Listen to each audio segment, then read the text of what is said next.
Hello दोस्तों, मैं अनमोल रतन एक के क्लासेस से आप लोगों का स्वागत करता हूं इस चैनल में। इस चैनल में हम लोग रेलवे के, एसएससी के, एयरफोर्स, एनडीए इत्यादि सभी समान प्रतियोगी परीक्षाओं के लिए तैयारी कराते हैं। और अभी आप लोगों को पता है कि रेलवे का एग्ज़ाम चालू होने वाला है मई में या जून में। मई में ही एनटीपीसी सीबीटी 2 का एग्ज़ाम चालू होगा। उसके बाद जुलाई में ग्रुप डी का एग्ज़ाम चालू होगा। उसके लिए हम लोग लाए हैं रेलवे में के महत्वपूर्ण सवाल। आइए शुरू करते हैं।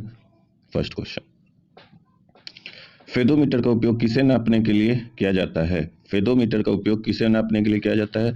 समुद्र की गहराई नापने के लिए फेदोमीटर का उपयोग किया जाता है।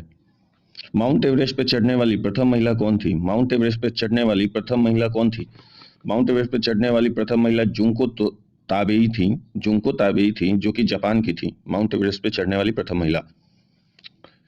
मलेरिया मादा एनाफिलीज मच्छर से फैलता है। मलेरिया मादा एनाफिलीज मच्छर से फैलता है। इसकी खोज सबसे पहले किसने की थी? इसकी खोज सबसे पहले किसने की थी?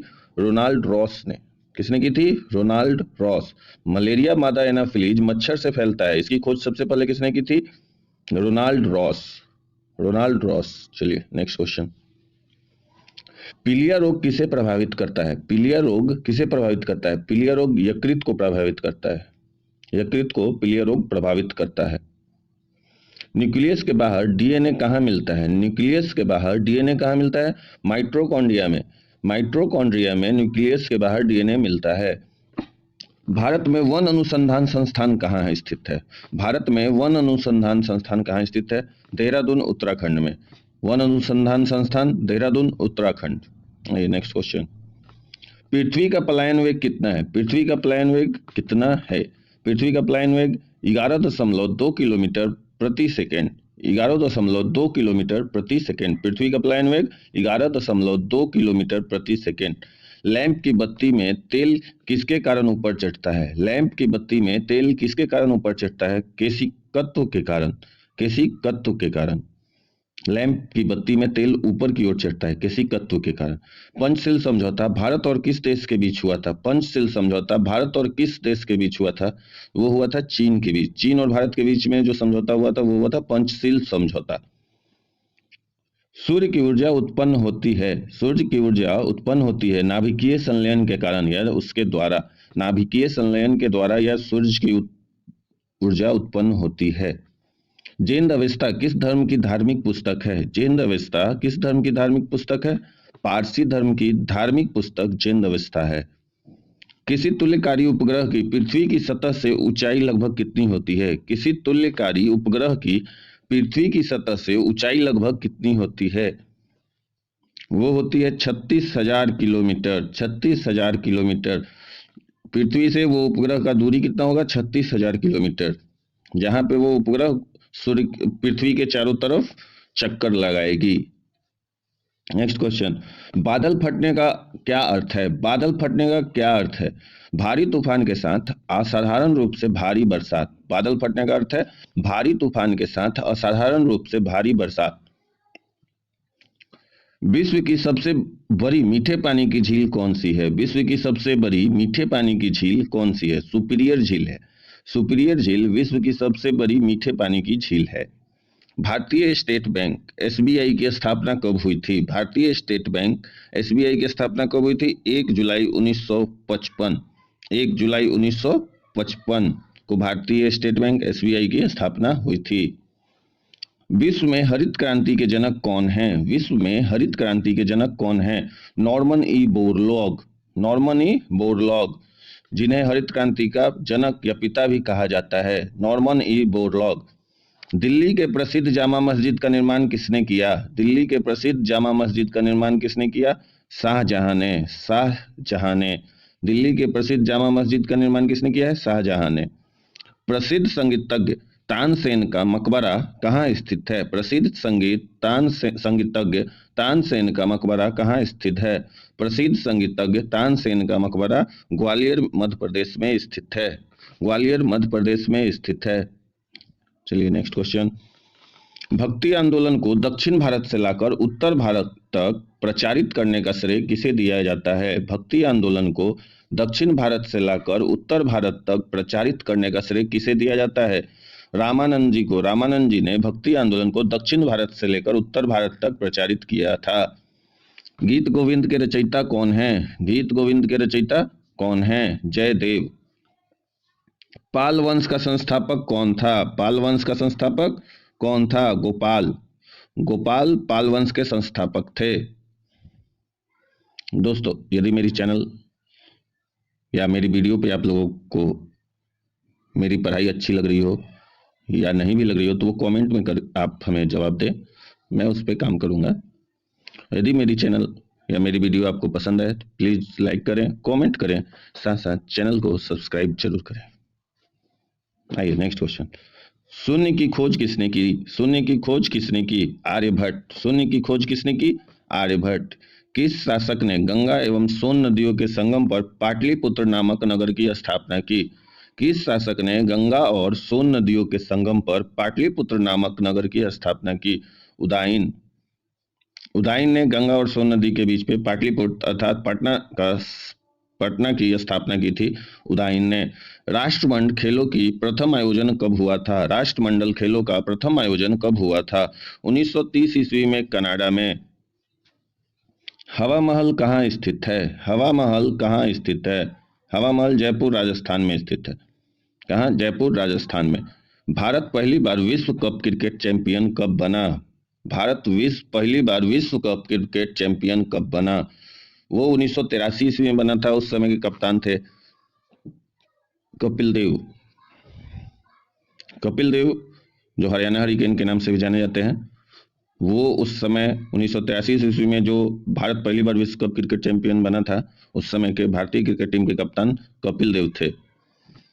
टेनिस में ग्रैंड स्लैम जीतने वाले पहले भारतीय खिलाड़ी कौन हैं? टेनिस में ग्रैंड स्लैम जीतने वाले पहले भारतीय खिलाड़ी कौन हैं? तो पहले भारतीय खिलाड़ी महेश भूपति जी हैं। महेश भूपति, जिन्होंने भारतीय खिलाड़ी जिसने पहली बार ग्रैंड स्लैम जीता था।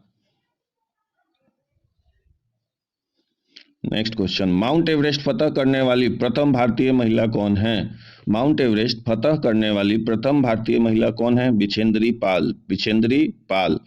आधुनिक वर्गीकरण का पिता, father of modern taxonomy. Taxonomy किसे कहते हैं? भारतीय वर्गीकरण का पिता या फादर ऑफ मॉडर्न टैक्सोनॉमी किसे कहते हैं? Karl Linnaeus. Karl Linnaeus.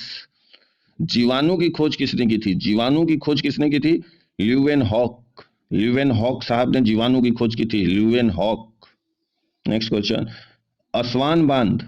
Aswan बांध किस नदी पर स्थित है? असवान बांध नील नदी मिस्र में है। असवान बांध नील नदी पर है जो कि मिस्र में है। हमारे संविधान में मौलिक अधिकार किस संविधान से प्रेरित है? हमारे संविधान में मौलिक अधिकार किस संविधान से प्रेरित है? वो प्रेरित है अमेरिका से। हमारे संविधान में मौलिक अधिकार अमेरिका के संविधान से लिया गया है। पृथ्वीराज रासो किसने लिखा था? पृथ्वीराज रासो किसने लिखा था? वो चंद्रबरदाई ने लिखा था पृथ्वीराज रासो, पृथ्वीराज चौहान के ऊपर। Next question. किसने 1793 ईस्वी में 1793 ईस्वी में अस्थाई बंदोबस्त की पद्धति लागू की? अस्थाई बंदोबस्त की पद्धति लागू की? Lord Cornwallis. Lord Cornwallis. Lord Cornwallis ने अस्थाई बंदोबस्त की पद्धति लागू की थी। कब? 1793 ईस्वी में। मुस्लिम लीग की स्थापना कब हुई थी? मुस्लिम लीग की स्थापना कब हुई थी? 1906 ईस्वी में। मुस्लिम लीग की स्थापना हुई थी 1906 ईस्वी में। टिहरी बांध किस नदी पर बनाया गया है? टिहरी बांध किस नदी पर बनाया गया है? भागीरथी नदी, जो कि उत्तराखंड में। टिहरी बांध कहाँ है? उत्तराखंड में। और किस नदी पे? तो भागीरथी नदी। Next question. कंप्यूटर में उपयोग आने वाली आईसी चिप, कंप्यूटर में उपयोग आने वाली आईसी चिप किसकी बनी होती है? किसकी बनी होती है? वो होती है सिलिकॉन की बनी हुई। सिलिकॉन की बनी हुई होती है आईसी चिप, जो कि कंप्यूटर में उपयोग होता है। हाइग्रोमीटर, हाइग्रोमीटर से क्या नापी जाती है? हाइग्रोमीटर से क्या नापी जाती है? वायुमंडल में व्याप्त आर्द्रता। हाइग्रोमीटर से हम लोग नापते हैं वायुमंडल में व्याप्त आर्द्रता। एक नीबल कितने बीटों के बराबर होता है? एक निबल कितने बीटों के बराबर होता है? तो 4 बीटों के बराबर एक निबल होता है। दोस्तों, यदि मेरी वीडियो आपको पसंद आ रही हो तो प्लीज लाइक करें, कमेंट करें और साथ साथ चैनल को सब्सक्राइब जरूर करें।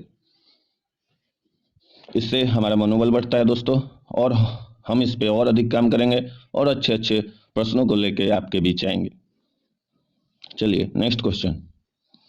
विद्युत धारा के चुंबकीय प्रभाव की खोज किसने की? विद्युत धारा के चुंबकीय प्रभाव की खोज किसने की? ऑर्स्टेड ने विद्युत धारा के चुंबकीय प्रभाव की खोज की थी। ऑर्स्टेड ने। भारत में हरित क्रांति का जनक किसे कहा जाता है? भारत में हरित क्रांति का जनक किसे कहा जाता है? एम.एस. स्वामीनाथन जी को। एम.एस. स्वामीनाथन जी को भारत में हरित क्रांति का जनक या हरित क्रांति का पिता कहा जाता है। भारत के नियंत्रक एवं महालेखा परीक्षक कैग की नियुक्ति संविधान के किस अनुच्छेद के तहत की जाती है? भारत में नियंत्रक एवं महालेखा परीक्षक कैग की कैग की नियुक्ति संविधान के किस अनुच्छेद के तहत की जाती है? तो अनुच्छेद 148। किसके तहत? एक अनुच्छेद 148 के तहत नियंत्रक एवं महालेखक परीक्षक कैग की नियुक्ति होती है। Next question. कंप्यूटर का दिमाग किसे कहा जाता है? कंप्यूटर का दिमाग किसे कहा जाता है? CPU, central processing unit. Central processing unit को कंप्यूटर का दिमाग कहते हैं, सीपीयू को। हृदय का पहला प्रत्यारोपण किसके द्वारा किया गया था? हृदय का पहला प्रत्यारोपण किसके द्वारा किया गया था? Christian Bernard. क्रिश्चियन बर्नार्ड ने पहला हृदय का प्रत्यारोपण किया था। स्टेथोस्कोप का आविष्कार किसने किया था? स्टेथोस्कोप का आविष्कार किसने किया था? रेने लैनेक। स्टेथोस्कोप का आविष्कार रेने लैनेक ने किया था। Next question. भारत में स्वतंत्रता के बाद प्रथम आम चुनाव कब संपन्न कराए गए? भारत में स्वतंत्रता के बाद प्रथम आम चुनाव कब संपन्न कराए गए? 1952 ईस्वी में भारत में स्वतंत्रता के बाद प्रथम आम चुनाव हुआ था, 1952 ईस्वी में। मुख्य चुनाव आयुक्त का कार्यकाल कितना होता है? मुख्य चुनाव आयुक्त का कार्यकाल कितना होता है? तो 6 वर्ष या 65 वर्ष की आयु जो भी पहले पूरा हो जाए उसके बाद वो रिटायर हो जाते हैं या सेवानिवृत्त हो जाते हैं। मुख्य चुनाव आयुक्त का कार्यकाल 6 वर्ष होता है, या उनकी उम्र यदि 65 वर्ष हो जाए, जो इसमें से पहले होगा उसके बाद वो सेवानिवृत्त हो जाएंगे। Next question. भारत के राष्ट्रीय ध्वज की लंबाई और चौड़ाई का अनुपात कितना है? भारत में राष्ट्रीय ध्वज की लंबाई और चौड़ाई का अनुपात कितना है? 3:2। लंबाई कितना होना चाहिए? 3, चौड़ाई 2। इस अनुपात में भारत के राष्ट्रीय ध्वज होते हैं। इंडिका के लेखक कौन हैं? इंडिका के लेखक मेगास्थनीज हैं। मेगास्थनीज इंडिका के लेखक हैं। नीति आयोग का पूरा नाम क्या है? नीति आयोग का पूरा नाम क्या है? National institution for transforming India. National institution for transforming India. दोस्तों, यदि मेरी वीडियो आपको पसंद आ रही हो तो प्लीज लाइक करें और थैंक यू दोस्तों।